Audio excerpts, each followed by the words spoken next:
Hey everyone, welcome back to Garnock Reviews. When Mark Zeigler Yacht Sales asked me to come and check out his latest listing, the answer is always yes. And they never disappoint. And in this case, we're looking at a 1998 Cherubini Independence 50 that's benefited from a $350,000 investment. This includes new engine, new transmissions, the new engine panels. It's got a new dinghy and outboard. It's got stabilizers, upgraded electronics, and the hull's been professionally repainted, and all the soft furnishings in the inside have been upgraded as well. At the time of shooting this video, she was up for sale for $499,500, and she's lying in Jacksonville, Florida. This is my kind of boat. This is a very comfortable liveaboard that is easily handled by a husband and wife team. You can do the great loop in it, you can use it as a houseboat, you can do extended cruising on it. She measures in it are approximately 50 feet in length, being with just under 14.5. She's got a cruising speed of 9 knots, but she does have a maximum speed of 15 knots, so you get the best of both worlds there.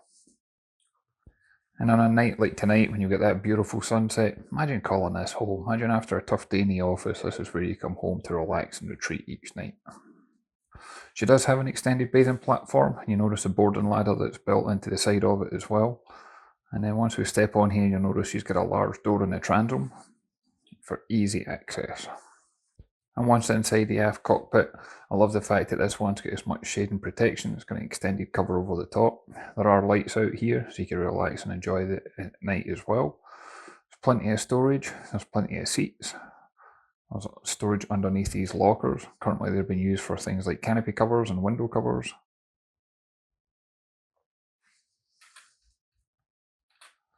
We do have the ladder access up to the flybridge, but there's an easier way to get to that, which I'll show you in a few minutes. And then on the deck itself, we've got access to the large lazarette. Now down here you could keep engine spares, you can keep things along those lines, but this would also be a great spot to put the ropes, lines and fenders whenever the boat's underway. That way nobody's tripping over it, but it's also easily accessible whenever you do need it. But notice how clean everything is down here. Clean and dry. And then as we make our way in the inside, I love the woodwork finishes throughout the entire yacht, inside and out. When you slide these doors open, again, just imagine this is home. Look at that woodwork finish. Look at those large windows. It's giving you all that visibility, natural light. But this is a boat that's designed for serious cruising. You'll notice things like the handhold down the ceiling. There's handholds next to the galley. Then you've got the L-shaped saloon to the port. You get storage here as well with the drawers and the book cabinet. There's a mixture of lights overhead. Some of these lights you can actually switch so it's the red light if you're doing nighttime cruising. It doesn't impact your eyes with the night visibility.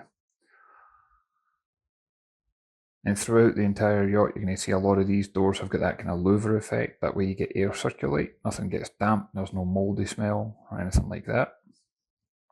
Everything's been well thought out. Even look at the cockpit table. It's got 2 leaves that expand, but for extra stability, you've got these little guides that lead out, and that way whenever you open it up, it's even stronger than you would normally have on a table like this.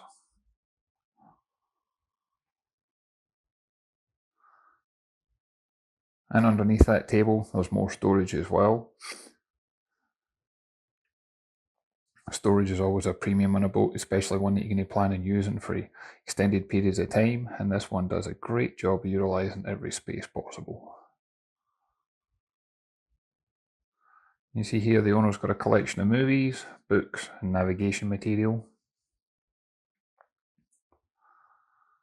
And there's great headroom throughout the entire yacht. Every cabin I was in, I never had any issues, and I'm 6'2", just as a guide.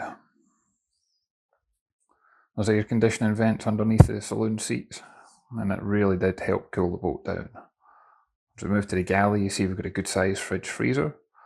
You get a 3-burner electric stovetop, but this one does also have the oven underneath, so that way you can prepare all your favourite meals while you're on board. Up overhead we've got the microwave oven, and there's plenty of storage here, plenty of countertop space. And this has got a single stainless steel sink. I always prefer that to the twins. That way you get more space to actually use it. You get dry storage goods here. You can put your pots and pans, but this is also a good spot to put things like canned goods as well. And if you notice, most of the cabinets and drawers you'll see throughout the boat, they've all got a locking mechanism. That way when the boat's out at sea cruising, you don't have to worry about anything sliding open or popping open when it shouldn't.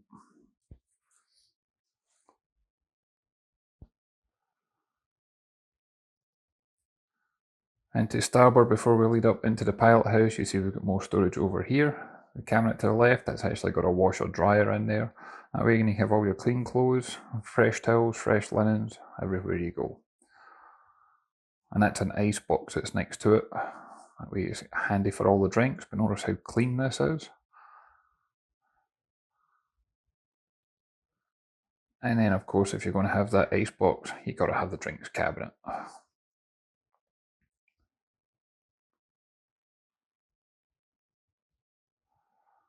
And there's little nautical touches throughout.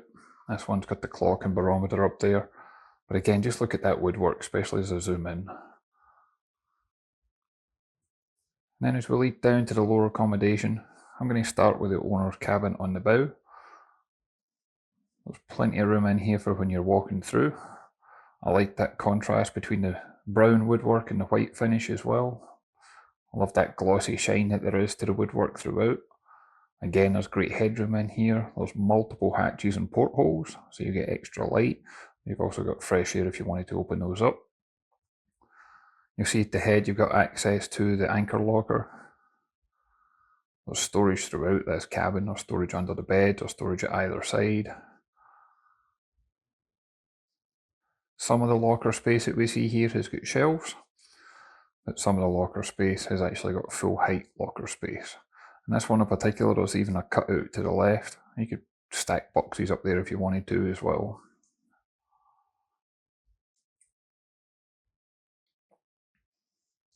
It's got the stereo system with speakers throughout, inside and out.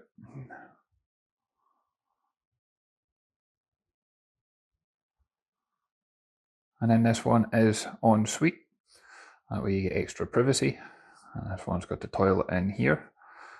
And I should point out that this one carries 300 gallons of fresh water. She's got 600 gallons of fuel in 2 tanks. And she's got 80-gallon holding tank capacity.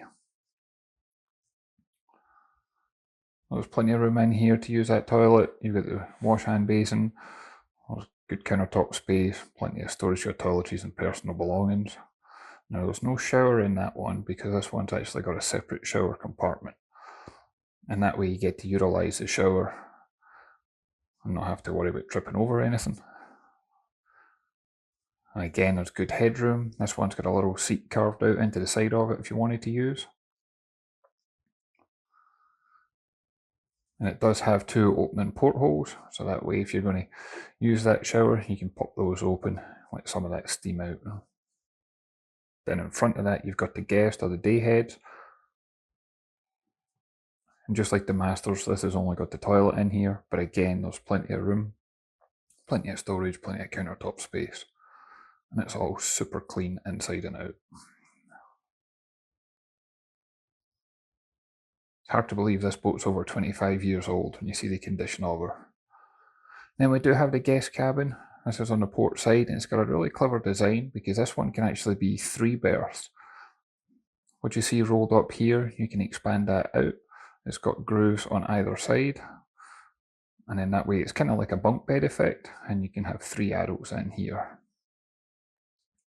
And as you'll see, there's multiple opening portholes. Again, you get light, you get ventilation. And for a guest cabin, I was impressed with just how much storage options you have in here. There's even storage under the bed. You get different hanging lockers, cabinets, drawers. And a full-size hanging locker as well. So even your guests can spend quality time on board for an extended period of time. Under the steps there's access to the engine room, but I'll show you the engines later on. It's easier to lift up the hatches on the floor here, but I'll get that at the end. And then leading up to the pilot house, I like the fact that you've got the handholds in place, I like all the woodwork finish. And then when you do get to the pilot house, just look at that visibility that you get here. I've deliberately kept the window covers on the port side just because of how much sun's coming through, but you get the idea of just how much visibility you have from the wheel. Now this one does have a flybridge, but you could do all the cruising you need from in here. You got a full bank of upgraded electronics. You got all the engine instrumentation. You get the generator controls. This has got the Onan diesel generator. It's just over 2,500 hours on the clock. You get a VHF radio. You got proper throttle controls. You're going to have easy control of the boat with ease. But she does also have the bow thruster just to make that close quarter manoeuvring easier, especially if you're going to be doing something like the Great Loop and going through the lock gates. You see we've got all the wind speed and direction. You got the autopilot. You got a multi-function displays. And even up overhead, again, you got the clock and the barometer and things like that, the wiper controls. But this one's got stabilizers. And you get the stabilizer controls, the pressure gauges.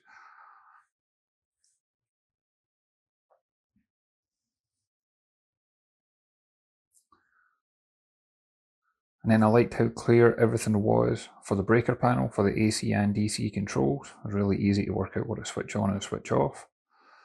I like the fact that it's got the door access to the deck on both port and starboard. And then this bench seating here, you see the little guide at the side? This actually slides forward, and this would be an excellent watch berth, whether you're doing passage making at night, or maybe you want somebody staying up here at anchor. It's a well thought out, well laid out pilot house, especially for a boat of this size.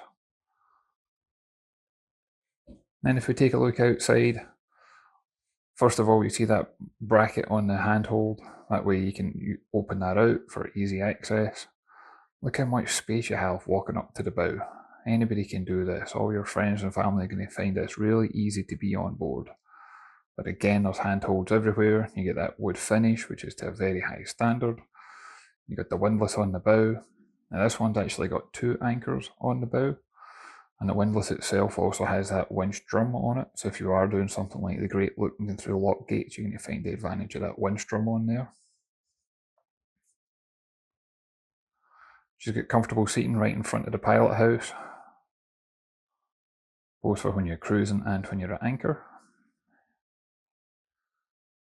And I mentioned we do have the steps in the aft cockpit up to the flybridge, but this is a far easier way of doing it.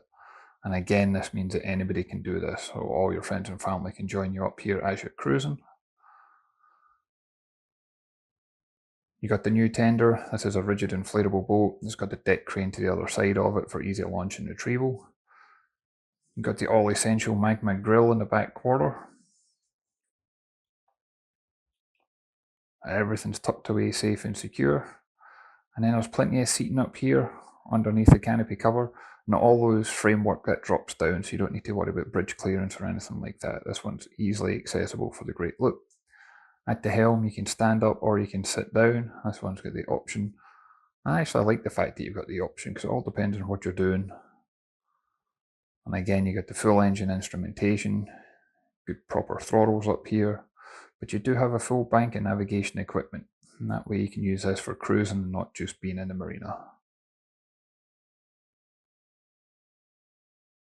And up overhead you can see just how much shade and protection I'm getting standing here with that sunset going on. It's a beautiful boat, inside and out. Then I'll take you down to the engines, and what you're going to find here is in 2020 the engines were replaced with a pair of Cummins 5.9. These are the 6 BTA. They were approximately 900 hours on the clock, so approximately 355 horsepower each. Direct drive, 4-blade prop. But look at how clean the engine room is. Look how clean the engines themselves are. There is no signs of any leaks at all.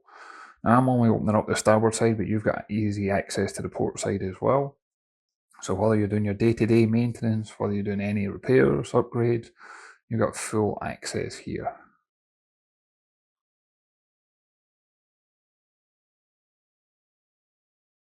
This is a boat that you can cruise in comfort. And being the fact that it's Cummins, you know you're going to get spares anywhere. But look at the sound insulation that's in here as well. I bet you hardly hear these engines running whenever the boat's underway. But as always, I'd love to hear your thoughts and comments. If you can leave a comment down below. If you haven't done so already, if you can hit that like and subscribe button, it really does make a difference. And I look forward to catching you on the next one. Thanks everyone.